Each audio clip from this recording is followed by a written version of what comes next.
पानी के वाटर चील समैया जब करावत फील ससुइया मिल बनावेले पतोहिया रील बनावेले ससुइया मिल बनावेले पतोहिया रील बनावेले।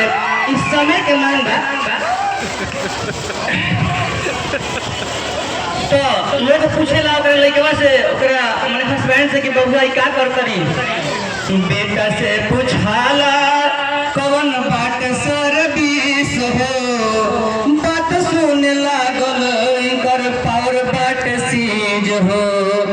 बेटा से पूछाला कौन करेली सर्विस हो बात सुनत लागे पावर बाट सीज हो।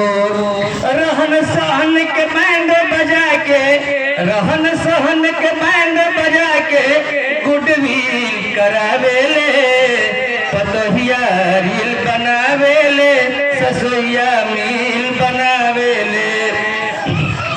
आगे बात बेडटी मांगले पलंग पर उठान के बेडटी मांगले पलंग पर उठान के फोटो टंगल बा उनका घर में बैठा के फोटो टंगल बा उनका घर में बैठा के। अरे दुआरो पर सैंडल हाई हील लगावेले पतोहिया रील बनावेले ससुइया मिल बनावेले।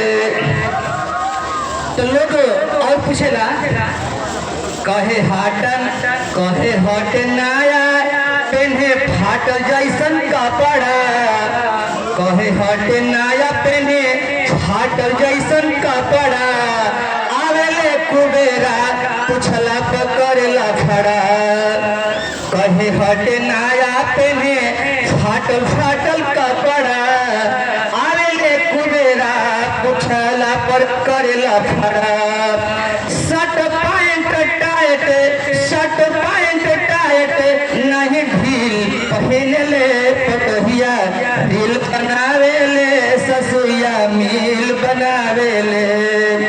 आगे कहला कि दुखड़ा सुनवनी भेटैले मुकते सर दुखड़ा सुनवनी भेटैले मुकते सर कहले कि हे बा समाज में आज से सर दुखड़ा सुनवनी भेटैले मुकते सर कहले कि हे बा समाज में आज से सर।